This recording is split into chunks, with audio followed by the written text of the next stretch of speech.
conference begins this week, conference play. Are you guys coaching staff and the players kind of looking at it as like, well, this is a new season sort of thing. This is, or at least it's the second, part of our season, the most important part of our season, that sort of thing. Yeah, I think there's an emphasis definitely in conference. I think you get a chance to, let our guys understand that, this is where we got to make our hay, in conference and see what we're about. So I think that's definitely an emphasis.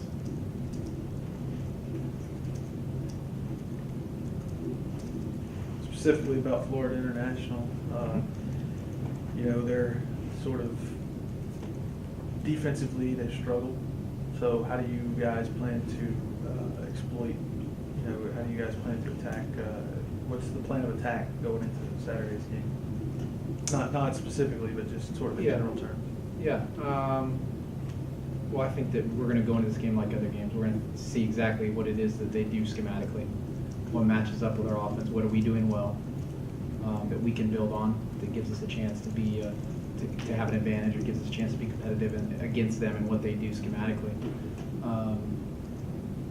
Personnel-wise, we're gonna go ahead and put up our personnel against their personnel. There's going to be nothing that's going to really make us really feel like you've got something really lined up. We just got to go out and build off the things we've done well. And I think it's going to be a good chance for our guys on Saturday to really go out there and pin their ears back and be excited about playing. I think last night was a good indication coming back Sunday after a long trip. And, I was excited to see how the practice went, how the corrections went, how their energy was, how the glue between the unit was. Were they still sticking tight? Were they still all together? Because it's tough during these times.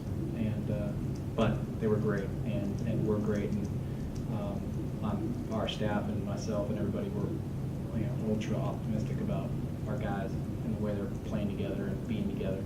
So I'm excited for Saturday. You mentioned the trip, but that was just sort of the latest in. It's been over 4 weeks. There was a bye in there, but there was 3 games where you go to Nebraska, you go to Arkansas, and then all the way to Idaho.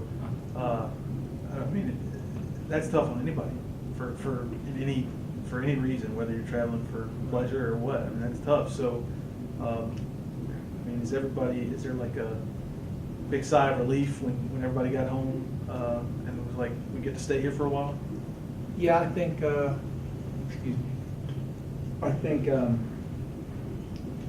That type of travel definitely takes it out of you, probably more than you realize, because you're really just so much in the mode. Staff's a little bit different. We're a little more used to it. We've been there a couple times. We've grown pretty good and got long hours as it is, but it can take some out of your kids.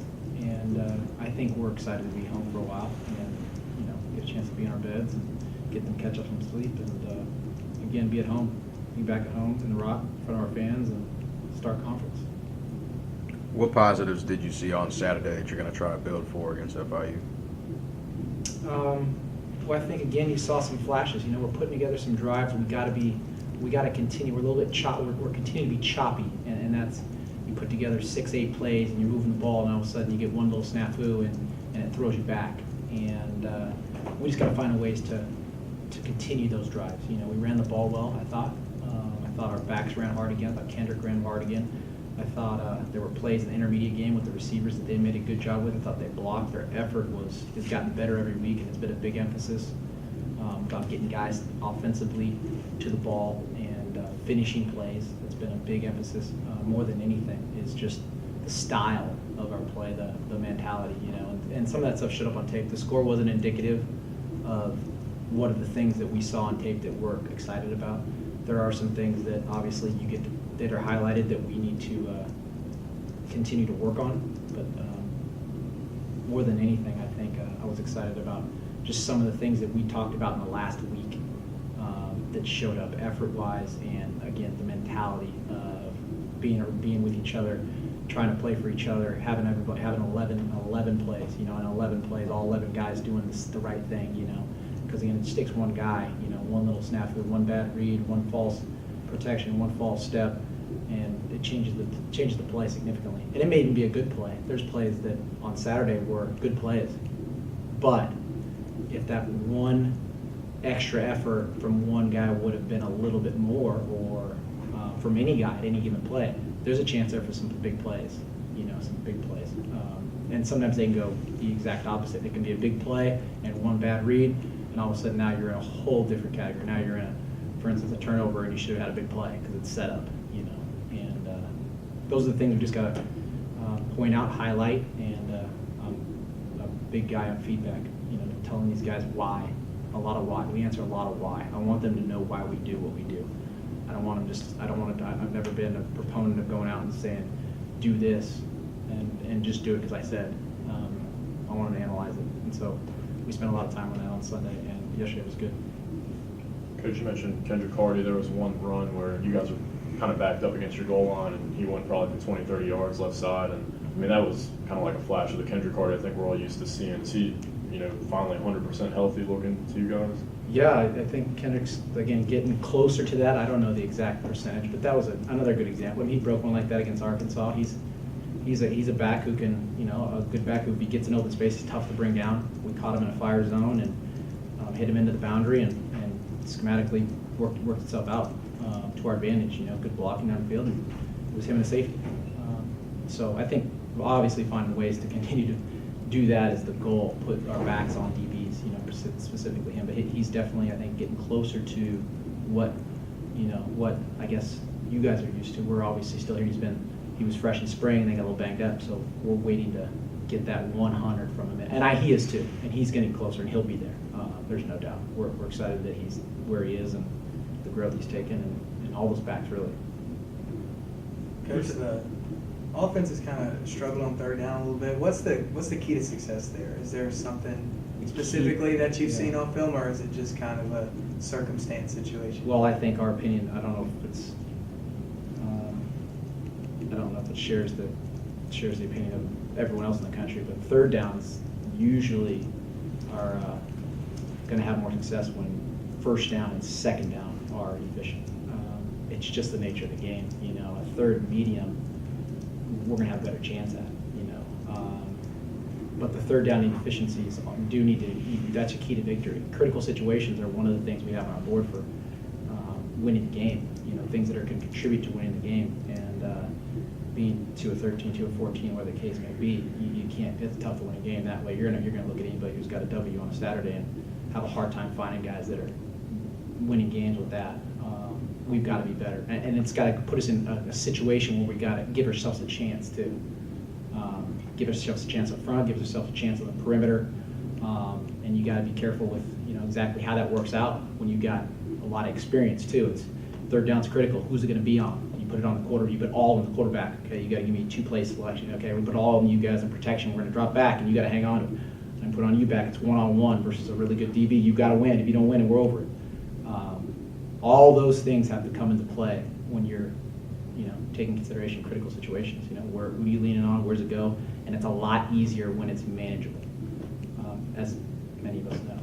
But first and second down are going to make it easier on third down. That's just our goal, and we're going to highlight that a lot. First down efficiency. That's just our opinion. You mentioned, you were talking a little bit earlier about stringing together, positive plays, and then getting to a certain point where one thing happens and it just sort of fizzles out. Right. That happened quite a few times against Arkansas. It happened several times against Boise. How do you get to the bottom of that? How do you, the offense has shown the ability to get across midfield, consistently, but it just more times than not, it just sort of, like I said, fizzles out. So. Right. And I don't know if there's an exact science to fixing that.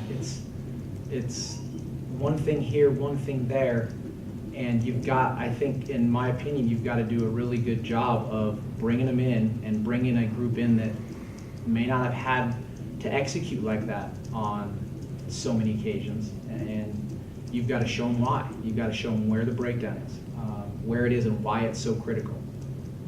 Why this protection look is so critical on Tuesday, Wednesday, Thursday, because here it is on Saturday. Why this read is so critical, because it's a touchdown, or it's not a big play, or it's a potential turnover if we don't read it right.